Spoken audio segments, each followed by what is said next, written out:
E o que eu vou ministrar para vocês nessa noite, o tema é a prova da vossa fé. Veja que nós estamos no mesmo espírito, nós estamos alinhados, amém? Então eu queria que você abrisse a sua Bíblia em Tiago capítulo 1, versículo 2. Abra lá a sua Bíblia em Tiago capítulo 1, versículo 2. Se você tiver alguém visitando a igreja e que essa pessoa não tem uma Bíblia, compartilhe a sua Bíblia com ela para que ela possa fazer leitura.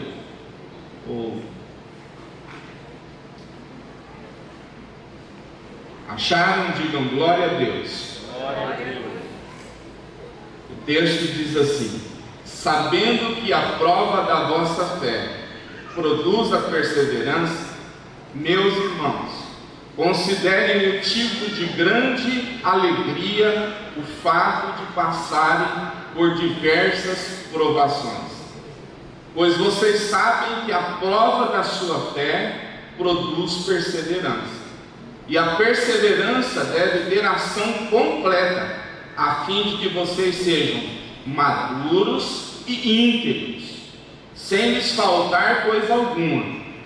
Se algum de vocês tem falta de sabedoria, peça a Deus, que a todos dá livremente, de boa vontade, e lhe será concedida. Peça-a, porém, com fé, sem duvidar, pois aquele que duvida é semelhante à onda do mar, levada e agitada pelo vento. Meu Deus, nós queremos abrir os nossos ouvidos, o nosso coração, a nossa mente e permitir que a sua palavra nos toque, porque quando a sua palavra nos toca, nós somos transformados, porque a sua palavra apenas não nos traz informações, mas a sua palavra nos traz transformação. Então que nessa noite o Senhor use a instrumentalidade da sua palavra, ó Deus, para que saiamos daqui com a nossa fé mais fortalecida no Senhor, em nome do Senhor Jesus Cristo, amém?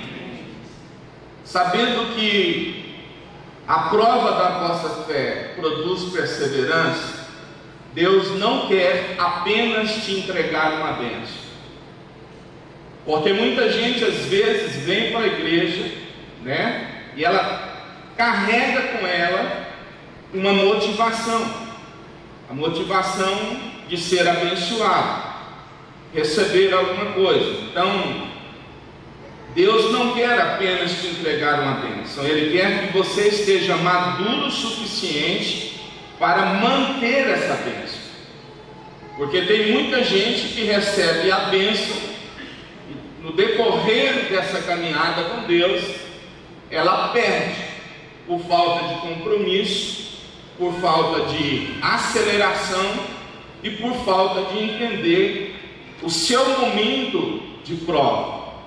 Então, eu quero que você entenda que a viagem é melhor que o destino.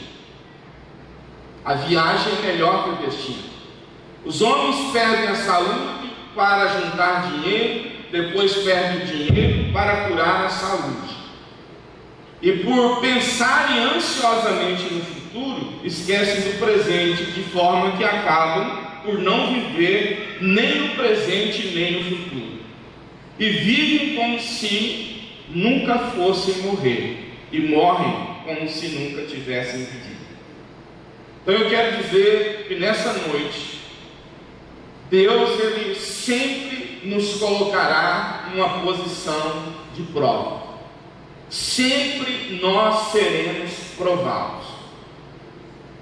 Enquanto nós estivermos aqui nessa terra, nós seremos provados. E pensando nisso, a prova da vossa fé, ela revela três coisas importantes na nossa vida. Três coisas importantes. A primeira delas, que a aprovação amadurece e fortalece a sua fé. Quando você é aprovado, você amadurece e fortalece a sua fé. Então as lutas nos ensinam a confiar em Deus e não na nossa própria força. Porque muitos de nós, muitas vezes, estamos sendo provados e queremos vencer a nossa prova na nossa força. E não é. O reino de Deus, nós aprendemos que nada tem que ser por força, tem que ser feita pelo Espírito de Deus. Então eu tenho que aprender a confiar nele. E aí, eu quero que você entenda que por trás de toda prova existe um propósito. Se você está passando por um tempo de prova, você precisa entender que na sua prova Deus estabeleceu um propósito, e você precisa confiar nele e buscá-lo de uma forma mais intensa, de uma forma mais acelerada, para que você tenha o discernimento, o conhecimento desse propósito. Porque muitas vezes a sua prova te traz dores, te traz sofrimentos, às vezes faz você sangrar, às vezes faz você chorar, às vezes ela faz você se jogar em cima de uma cama, quando nós não entendemos o propósito da nossa prova. Então, qual era o propósito da provação de Paulo na prisão lá em Filipos? Deus, ele permitiu Paulo e Silas ser provados. Ou seja, os homens daquela cidade receberam 2 homens que estavam sendo provados por Deus. E eles estavam anunciando o Evangelho, pregando o Evangelho àquele povo. Mas atrás de Paulo e Silas ia uma jovem endemoniada que tinha um espírito de adivinhação. E essa moça trabalhava para os comerciantes. Então ela servia os comerciantes com as suas mentiras, porque o que reinava nela era um espírito mau, era um demônio. E quando Paulo e Silas ia pregando o Evangelho, ela ia atrás perturbando. Mas o que ela falava não era mentira, era verdade. Está aí 2 homens pregando, falando sobre o Filho de Deus. Ela não estava falando mentira, ela estava falando verdade. Por quê? Às vezes a gente acha que o diabo não conhece a Bíblia, e ele conhece. A questão é que ele não pode praticar o que nós podemos. Ele não pode viver o que nós podemos viver. Então Deus tinha um propósito. Veja que o texto de Atos, capítulo 16, versículo 25 ao 34, diz assim: por volta da meia-noite, Paulo e Silas estavam orando e cantando. Orando e cantando no tempo da sua prova, hinos a Deus, e os outros presos estavam fazendo o quê? Ouvindo eles orar e ouvindo eles cantar.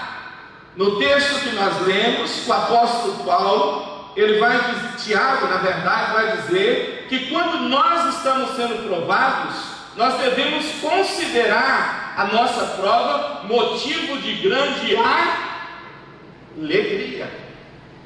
Então, no dia da sua prova, você não pode parar de cantar, você não pode parar de orar. Por quê? Porque a oração e o cântico, a adoração, são ferramentas que Deus nos dá para batalhar no dia da nossa prova. Então, eles cantavam hinos a Deus e os outros presos ouviam. E de repente houve um terremoto tão violento. E eu vou dizer que Deus, Ele não é um Deus que vive de forma passiva. As coisas que Deus faz é acelerada. Deus ele promove um terremoto violento ali, que os alicerces da prisão foram abalados, e imediatamente todas as portas se abriram e as correntes de todos se soltaram. O carcereiro estava dormindo. Então o carcereiro acordou e, vendo as portas da prisão abertas, desembainhou a sua espada para se matar, porque pensava que os presos tivessem fugido. Mas Paulo gritou: não faça isso, estamos todos aqui. O carcereiro pediu luz. Por que ele pediu luz? Porque ele estava vivendo nas trevas. E ele entrou então correndo e trêmulo, prostrou-se diante de Paulo e Silas. Então levou-os para fora e perguntou: senhores, que devo fazer para ser salvo? Eles responderam: creia no Senhor Jesus e serão salvos, você e os de sua casa. E pregaram a palavra de Deus a ele e a todos da sua casa. E naquela mesma hora da noite, o carcereiro lavou as feridas deles. Em seguida ele e todos os seus foram batizados. Então os levou para a sua casa, serviu-lhes uma refeição, e com todos de sua casa alegrou-se muito por haver crido em Deus. Antes de chegar nessa prisão, Paulo ele é levado e Silas para uma praça, e ali eles arrancam a roupa deles e espancam eles, batem neles, e depois de colocá-los a essa humilhação, eles são levados para um cárcere e acorrentados num tronco. Agora você me responde: Deus queria o quê? Qual que era a intenção de Deus? Qual que era o propósito de Deus nesse momento de prova, onde a fé de Paulo e Silas estava sendo provada? Então eu quero dizer para você: se você está sendo provado, mas não está enxergando o propósito da sua provação, cuidado, porque pode ser uma tentação. Deus não tenta ninguém, porque Ele prova as pessoas. Você precisa entender se você está sendo tentado ou se você está sendo provado. Porque quando nós estamos sendo provados, estamos sendo provados por Deus. E Deus não nos prova para sermos reprovados. Deus nos prova para que nós possamos nos amadurecer e a nossa fé ser fortalecida. Então veja que o texto de Mateus 26, 41 diz assim: vigie e orem, para que não caiam em tentação. O espírito está pronto, mas a carne é fraca. O texto de Tiago capítulo 1, versículo 13 diz assim: quando alguém for tentado, jamais deverá dizer: estou sendo tentado por Deus, pois Deus não pode ser tentado pelo mal e a ninguém tenta. Então quem tenta é o diabo. E num tempo em que o diabo está querendo nos tentar, ele está querendo nos paralisar. Porque o propósito da provação é fortalecer você, é amadurecer você, é fazer com que a sua fé se torne mais forte em Deus, mais forte naquilo que você propõe em colocar o seu coração, naquilo que você propõe em fazer para Deus e fazer para as pessoas. Mas a tentação, ela tem o propósito de desacelerar você. Ela tem o propósito de tirar você do caminho. Ela tem o propósito de fazer você sair do centro da vontade de Deus. Ela tem o propósito de fazer você olhar para o momento em que você está vivendo e dizer assim: Deus, o Senhor é injusto, o Senhor é bom com uns e o Senhor é mau comigo. Nós corremos o risco de sermos tentados a confiar em Deus e passarmos a confiar nas forças do nosso braço. E quando nós fazemos isso, irmãos, nós não podemos repetir as palavras de Paulo e dizer: somos mais do que vencedores em Cristo Jesus, porque deixamos de vigiar, cedemos à tentação e o diabo conseguiu, nos atacar na nossa inclinação carnal. Então nós não vivemos na carne, nós não podemos viver na carne, nós temos que viver no Espírito. Se nós andarmos no Espírito, se nós vivermos no Espírito, nós não satisfaremos a vontade da nossa carne. Aquele carcereiro estava nas trevas, ele não estava na luz, era alguém que estava acorrentado pelo poder do mal. Quando a luz acende, ele pega a espada, porque um espírito de morte, ele governa a mente daquele homem. Naquele momento ele estava sendo tentado a atentar contra a sua própria vida, e ele leva a espada no pescoço, porque ele ia se matar, ele ia cometer suicídio. E Deus então levanta Paulo, e quando o carcereiro ergue a espada para poder tirar, para poder se degolar, para poder cometer suicídio, Paulo diz assim: para. Sabe o que é isso, irmãos? Autoridade. Deus, num tempo de prova, nos dá autoridade. O que Deus está dando para vocês num tempo de prova é autoridade de governo. As vossas palavras têm poder. Quando vocês abrirem a boca, as coisas precisam acontecer. E de forma positiva, não de forma negativa. Paulo então fala: para. Então ele baixa a espada. E quando ele baixa a espada, a luz que tinha sido acesa toca o seu coração. E ele vai então, se prostra diante de Paulo. E ali ele se arrepende. E ali ele entrega o coração dele. Ali ele tem uma conversão. No momento, logo depois da sua conversão, vem a conversão da sua família. E naquela mesma noite, eles são batizados. Ele se torna um servo de Deus, lava as feridas de Paulo, as feridas de Sila, como um servo de Deus. Por quê?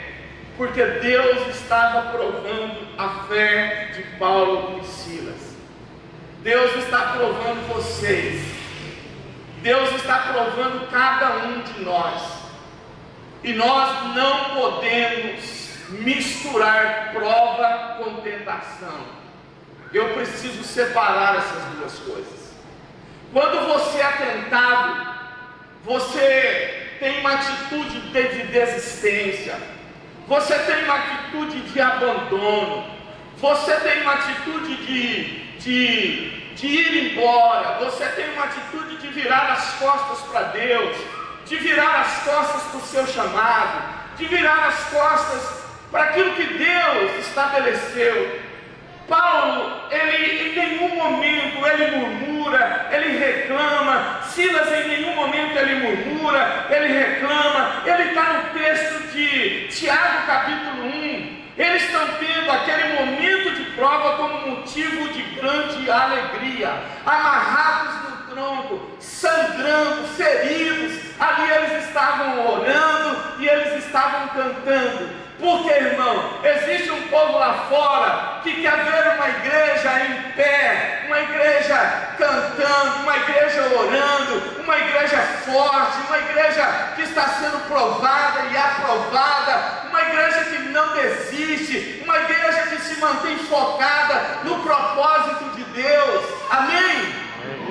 É isso que o mundo quer ver. Então, quando Deus está te provando, Deus está amadurecendo e fortalecendo a sua fé. Qual é a segunda lição que nós aprendemos quando a nossa fé está sendo provada? A provação molda a sua paciência. Pastor, o senhor precisa fazer uma visita lá na minha casa. Eu casei, na verdade, com um homem que não tem paciência. Eu casei com uma mulher que não tem paciência. Os meus filhos não têm paciência. Lá em casa todo mundo, pastor, é tomado por um espírito de ira. Lá só riscar um palito de fósforo, o negócio pega fogo. Meu irmão, em nome de Jesus, eu quero dizer para você que o Senhor te chama para revelar ao mundo os frutos do Espírito. E a paciência também é um fruto do Espírito. Agora, a paciência é a chave que transforma o processo em propósito. A paciência não é simplesmente você esperar passivamente, mas uma força ativa de confiança em Deus, mesmo quando o caminho parece ser incerto.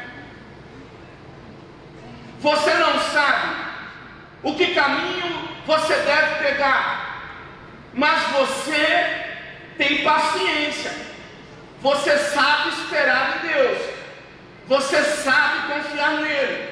Então, qual era o propósito da provação de Abraão quando Deus pede Isaque como sacrifício?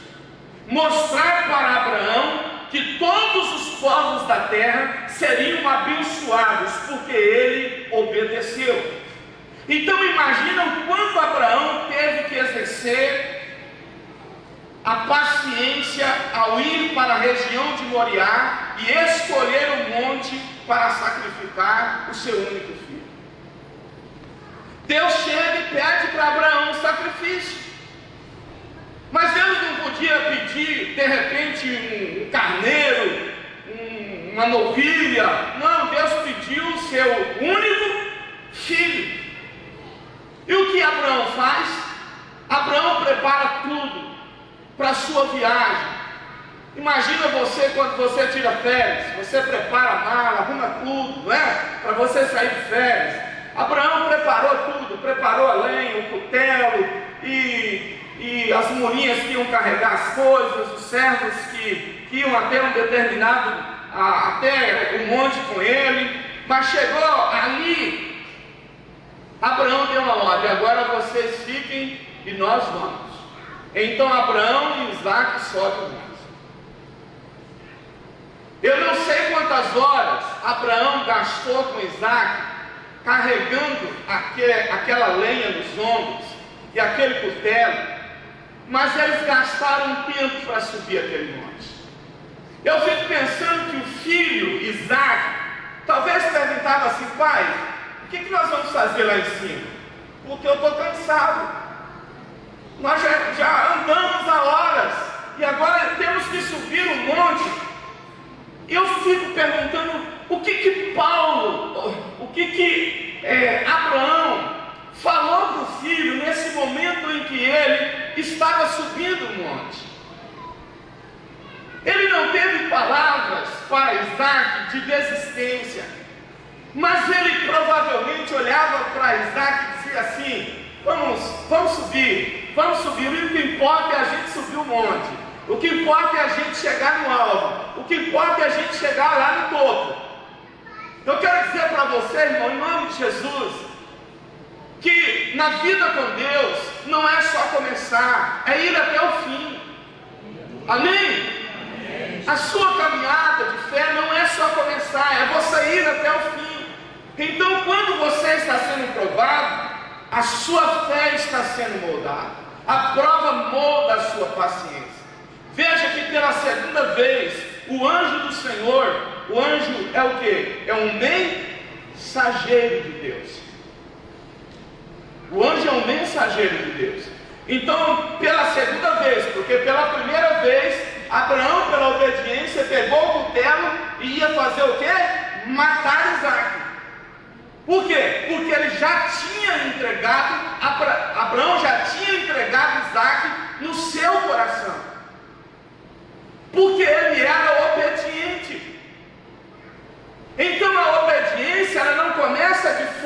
dentro.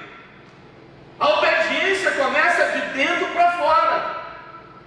E você precisa entender o propósito da sua provação. Deus, Ele quer aperfeiçoar, Deus, Ele quer moldar a sua paciência, como fez com Abraão. Pela segunda vez o anjo do Senhor chamou do céu Abraão e disse: juro por mim mesmo, declara o Senhor, que por ter feito o que fez, não me negando o seu filho, o seu único filho, esteja certo de que abençoarei e farei seus descendentes tão numerosos como as estrelas do céu e como a areia das praias do mar. Sua descendência conquistará as cidades dos que lhe forem inimigos, e por meio dela todos os povos da terra serão abençoados. Por quê? Porque você, Abraão, me obedeceu. Compromisso é obediência. Amém? 2025 foi proposta uma visão para vocês, o ano do compromisso. E não há compromisso se não houver obediência. E se vocês obedecerem, estejam certos de uma coisa: a bênção de Abraão estará sobre você, estará sobre a sua descendência, estará sobre os seus filhos, estará sobre os filhos dos seus filhos, estará na sua igreja, estará na sua casa. Por onde você colocar as mãos, tudo será abençoado. Você será a boca de Deus, você será a resposta de Deus para esse tempo em que nós estamos vivendo. Amém? Mas você precisa entender que no dia da sua prova, você precisa exercer paciência. Porque na paciência você descobre o propósito que Deus tem naquela prova. Amém? A terceira lição que nós aprendemos sobre a prova da nossa fé é que a prova desenvolve a nossa perseverança. Vocês já pensaram que muita gente tem deixado de perseverar? Muita gente tem deixado de insistir, de dar continuidade. Muita gente tem abaixado a fronte, abaixado a cabeça, desistido de um chamado de Deus, desistido de um convite de Deus para fazer parte de algo que Ele quer que você faça. Muita gente tem desistido. Às vezes desistido da família, às vezes desistido da esposa, do marido, do filho, desistido do ministério, desistido da igreja. Muita gente tem desistido nesse tempo. Mas quando você está sendo provado, a provação desenvolve a sua perseverança. Agora, qual era o propósito da provação de Jesus? Jesus foi provado. Você acha que a vida aqui para Jesus foi fácil? Não foi não. Jesus foi provado. Veja que Mateus capítulo 26, versículo 39, já chegando lá no período, em que Jesus já passara por muitos momentos de prova, e ele fora aprovado e glorificado a Deus em todas as provas que ele passou, porque ele não pecou, ele não cedeu à tentação, ele não cedeu ao mal, ele não cedeu à vontade de Satanás, ele não cedeu à vontade dos homens, ele não cedeu ao movimento religioso, ele não cedeu àqueles que queriam desistir, ele não caminhou à voz da multidão, porque esse negócio de dizer que a voz do povo é a voz de Deus é a maior mentira que se prega. A voz de Deus é quando você vai para o secreto, e lá no secreto você decide ouvir o Senhor falar com você. A voz de Deus muitas vezes é revelada, e você fala assim: Deus, fala comigo Deus. Quando você abre a Bíblia e começa a ler ela em voz alta, Deus fala com você. A voz de Deus, ela se revela a ti quando você vem à igreja e ouve os seus pastores pregarem. E por ouvir a voz de Deus, a sua fé, ela vai se desenvolvendo. Ela vai levando você a perseverar.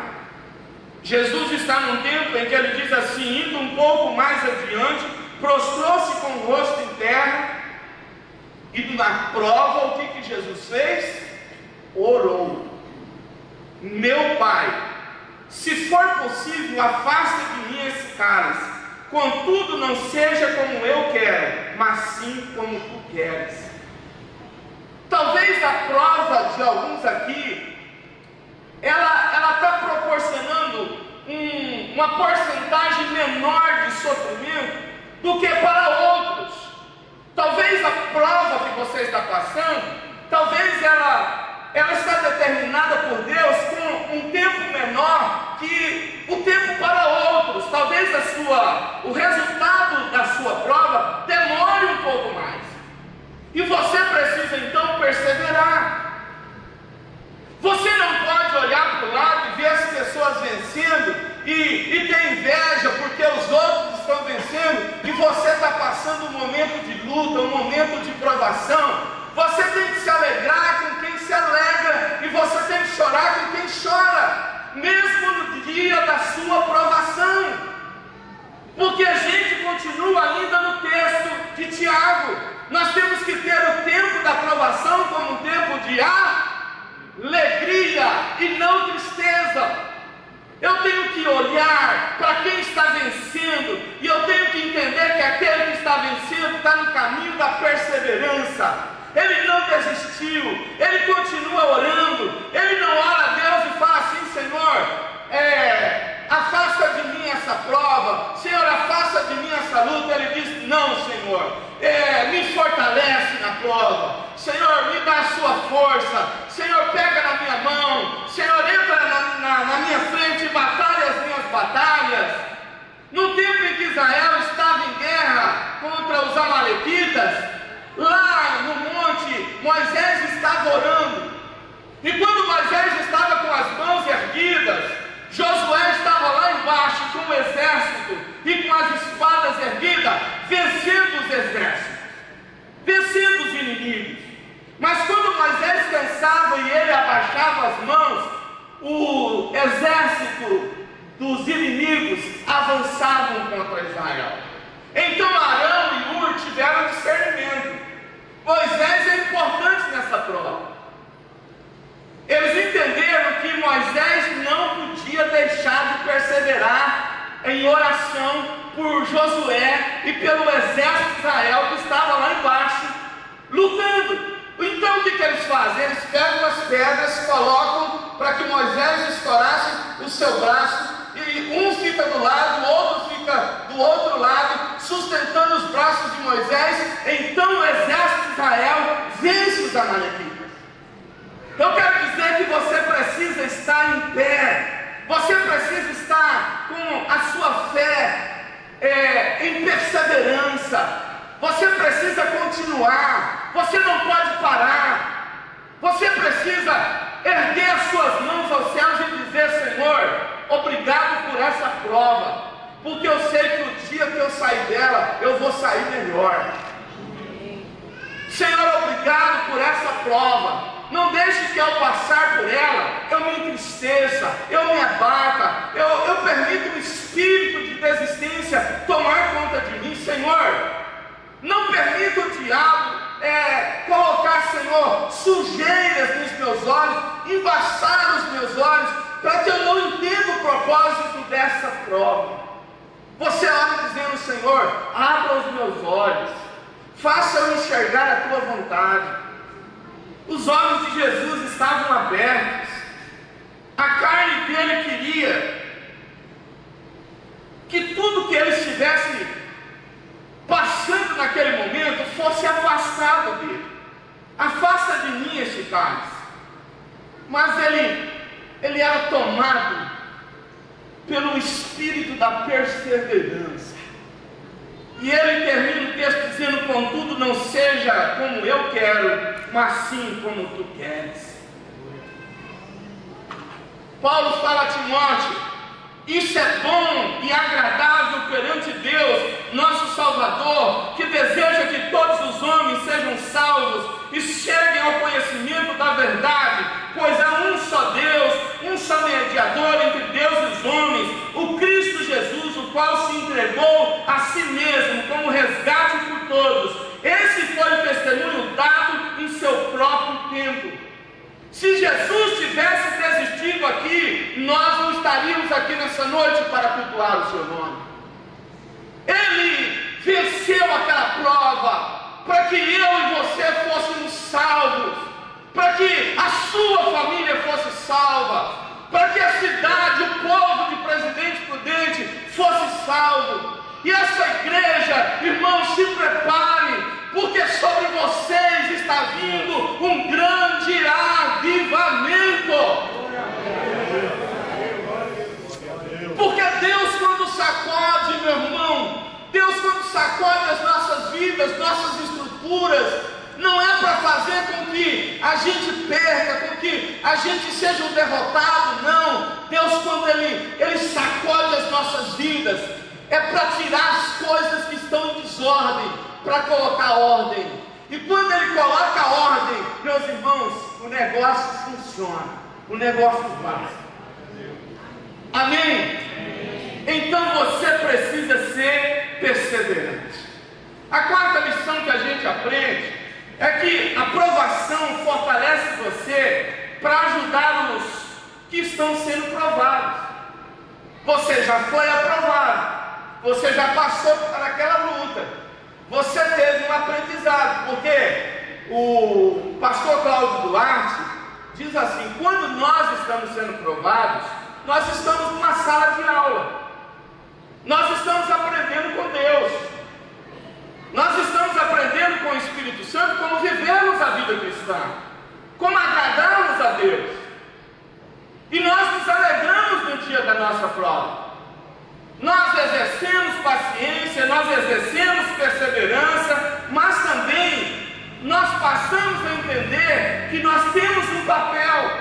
Depois de sermos aprovados, nós temos que ser exemplo para aqueles que estão passando por prova. E através do nosso exemplo, do nosso testemunho, nós vamos ajudar os que estão sendo provados e dizer para eles o caminho que eles precisam seguir.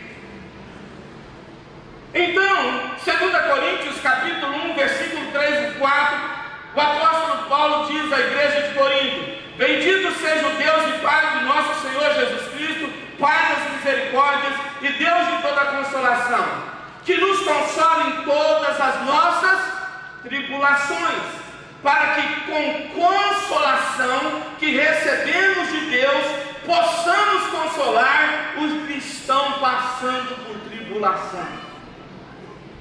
Se você sabe que tem alguém que está passando por uma prova, por uma luta, por uma tribulação, não seja passivo. Ore por aquele irmão, estenda as mãos para aquele irmão, ajude aquele irmão. Não pegue pedras para jogar nele, abra mão das pedras, da justiça própria, e confie em Deus, e seja a resposta de Deus para aqueles que estão se sentindo cansados, sobrecarregados, para aqueles que estão pensando em desistir, para aqueles que estão querendo parar, para aqueles que estão querendo abandonar tudo. Olhe para ele e fala assim: meu querido, o que você está passando, eu já passei. Não é da forma como você está agindo, você está agindo na carne. Você precisa agir no Espírito, porque você não está sendo tentado, você está sendo provado. Porque se você não entender o propósito da sua provação, você vai permitir com que o diabo roube o que há de melhor na sua vida. Quando Davi peca com Betseba, sabe o que Davi perde? Sabe o que Davi perde?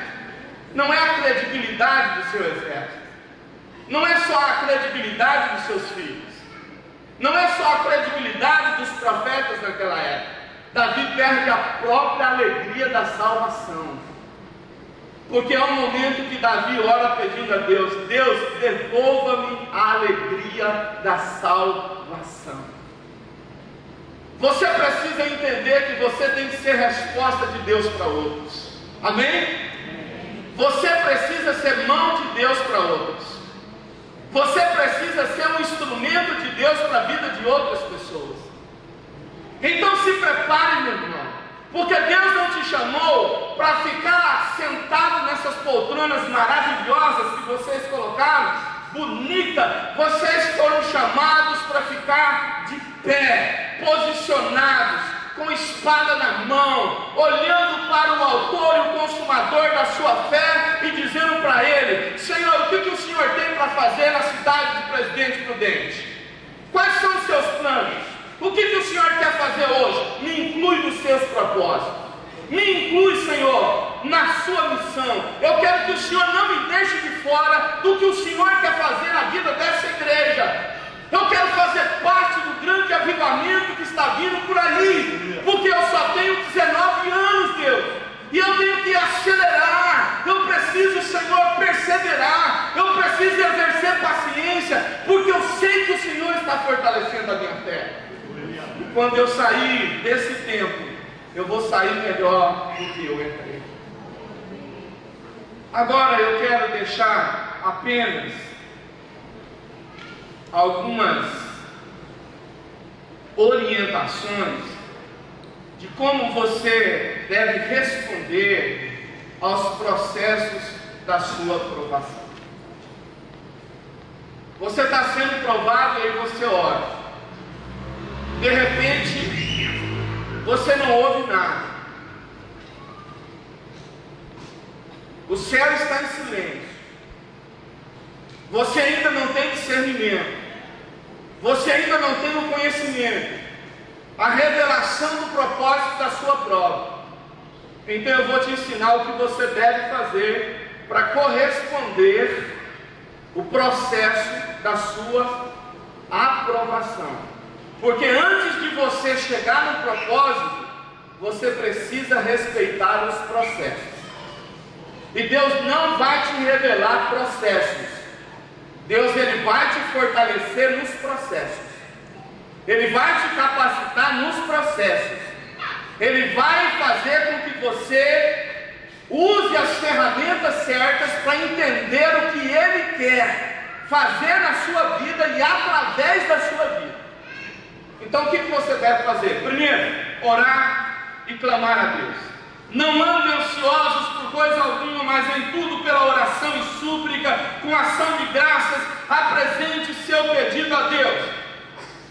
Sua casa está ansiosa, você está ansioso, o Senhor está dizendo para você: olhe, não ande ansioso por coisa alguma, mas em tudo pela oração e súplica, e com ações de graça, apresente os seus pedidos a Deus. Vai para o secreto. Aumente o seu tempo de oração, aumente o seu tempo de devoção, aumente o seu tempo de busca, porque a grande tendência dos crentes é no dia da prova diminuir o tempo da oração. E aí a gente deixa de fazer o que é certo para fazer o que é errado. No tempo da prova muitos se afastam de Deus, enquanto deveriam se aproximar dele. Porque a oração te aproxima de Deus. Amém? E quando você não ora, você é tomado por ansiedade. E a ansiedade, meus irmãos, é excesso de futuro. Você quer que o futuro aconteça hoje. E a Bíblia diz que o amanhã pertence a Deus. Depressão é excesso de passado. Você está olhando para trás. Deixa seu passado no passado, olhe para frente, olhe para aquele que está alimentando a sua fé, fortalecendo a sua fé, se levante, olhe para Jesus, Ele está te fortalecendo, Ele está te capacitando, Ele está com seus ouvidos inclinados a ouvir a sua oração, o seu clamor. Não desiste de buscá-lo. Pastor, eu estou me sentindo cansado, sobrecarregado. Ele diz: venham a mim todos que estão cansados e oprimidos e sobrecarregados, porque eu vos aliviarei. no seu dia do cansaço, no seu dia de fardo, no seu dia de sobrecarga, não corre de Deus, vai para Deus, porque Jesus está dizendo: eu tenho alívio para você. Amém? Segundo conselho, leia a palavra para lembrar das promessas dele para a sua vida, sua casa e a sua igreja. Deus não é homem para que minta, nem filho de homem para que se arrependa. Acaso ele fala e deixa de agir? Acaso promete e deixa de cumprir? Você tem uma palavra de Deus sobre a sua vida, meu irmão. Há promessas de Deus para a sua vida. Pelo menos uma promessa por dia. Alguém disse que nós temos uma promessa de Deus para o ano inteiro, para a semana, para o mês, o ano inteiro. A Bíblia está carregada de promessas para nós. Você tem que levantar pela manhã e dizer: Senhor, o meu dia será abençoado hoje. Sabe por quê? Porque a sua palavra diz que pela manhã o Senhor renova as minhas forças. E aí você sai para trabalhar e você não vai pela força dos seus braços, mas você vai pela força do Senhor. O inimigo está se levantando contra você, você não vai lutar com ele pela ansiedade, você vai lutar pela força do Senhor. Porque o que o inimigo não consegue resistir é quando ele vê um cristão ajoelhado, orando, clamando e vivendo a sua vida com Deus no secreto. Sabe por quê? Porque Deus dá importância para a sua oração. Mas Deus não está nem aí para aquilo que o diabo diz. Deus não quer papo com ele. Você já viu um pastor que trabalha na área da libertação? Às vezes vai libertar uma pessoa. Paulo simplesmente olhou para aquela moça e falou ao Espírito que saísse dela. Ele não foi um exibicionista. Ele não colocou aquela mulher ao ridículo. Ele não ficou ali conversando e falando assim: demônio, fala o seu nome aí. Qual que é o seu nome? E quantos que vocês estão aí? Não, irmãos, em nome de Jesus. Quando nós estamos nessa posição em que o diabo está se levantando contra nós, você abre a boca, você não quer saber o nome do demônio, você quer saber que você é um vencedor e que ele tem que recuar, porque se você resistir, ele tem que recuar. Resista ao diabo e ele resista ao diabo e ele fugirá. Mas se você fica alimentando ele, o que vai acontecer? Você vai deixar misturar na sua mente a compreensão de provação e tentação. E Deus não tenta ninguém, Deus prova, porque quem tenta é o diabo. Todas as vezes que você se pegar desistindo, aprenda uma coisa: na sua prova, Deus não gera espírito de desistência. Deus gera espírito de perseverança. E isso você consegue aonde? Orando, lendo a Bíblia. Terceira coisa, tenha paciência e espere no tempo de Deus. Isaías capítulo 40, versículo 29, o pastor Lucas leu aqui: ele fortalece ao cansado, dá grande vigor ao que está sem forças. Até os jovens se cansam e ficam exaustos, e os moços tropeçam e caem, mas aqueles que esperam no Senhor renovam as suas forças, voam bem alto como águias, correm e não ficam exaustos, mas andam e não se cansam. Meus irmãos, Deus está provando vocês, porque vocês vão voar bem alto, e vão voar bem alto, e vão voar bem alto. Essa igreja será conhecida nos 4 cantos desse bairro de vocês, da cidade de Presidente Prudente. É Deus que vai acrescentar vidas nesse lugar, porque era Ele que fazia isso na igreja primitiva. É Ele que vai trazer as pessoas certas, pelos propósitos certos. É Ele que vai fazer que vocês se preocupem com as multidões que vão entrar nesse lugar, para vocês discipularem, para vocês cuidarem, para vocês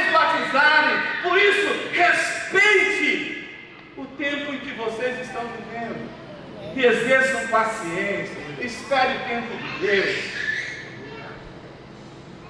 Ele não está com os seus ouvidos tapados, fechados, ele está ouvindo sua oração, mas ele só está te provando. Ele não vai responder talvez ao tempo que você quer, porque o nosso tempo é um tempo imperfeito, mas o tempo de Deus é perfeito. E quando nós respeitamos o tempo de Deus, nós alcançamos o discernimento da sua vontade. E qual que é a vontade de Deus? Boa, perfeita e agradável. Vamos lá de novo. Qual é a vontade de Deus? Boa, perfeita e agradável. Então você está na prova, você tem que dizer assim: Senhor, a minha prova é boa.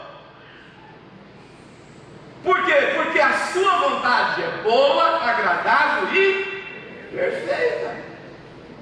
Se lá na tua casa, teu marido está pensando em desistir, a sua esposa está pensando em desistir, fala assim: rapaz, vamos para a oração, vamos para o jejum, vamos para a palavra, vamos exercer mais paciência, esperar o tempo de Deus, porque o tempo de Deus não é o nosso tempo.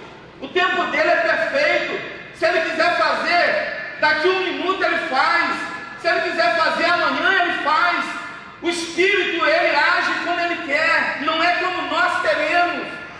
Nós não temos a capacidade de promover o dia do avivamento, porque o Espírito faz o avivamento como ele quer, no dia que ele quer, da forma como ele quer. Nós não podemos pegar o Espírito Santo e manipular ele para que um avivamento aconteça do nosso jeito. Não! O Espírito Santo é livre e ele gera o avivamento na igreja do jeito que Deus quer, porque ele se submete a uma boa vontade. A vontade de Deus é boa, agradável e perfeita. Eu encerro essa mensagem dizendo para você que você precisa, no dia da sua prova, não se isolar, não andar sozinho. Você precisa buscar orientação. Você precisa ter um mentor espiritual que te oriente, que te aconselhe. Você precisa buscar no seu pastor, daqueles que ele delegam autoridade, conselhos.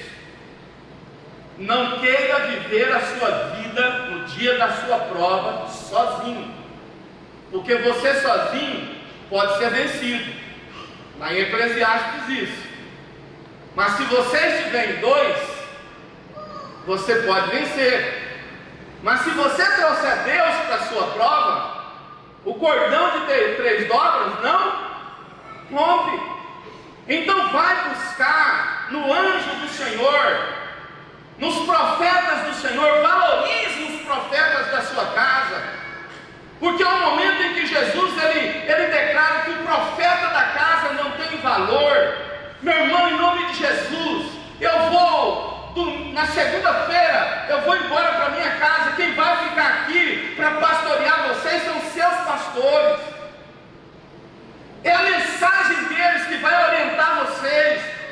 É o gabinete deles que vai orientar vocês no dia da sua prova. Então, quando você estiver ouvindo uma orientação, você está abrindo seus ouvidos para entender o propósito que Deus tem na sua prova. Porque a unção que você respeita e se submete, é nela que você prospera. Amém?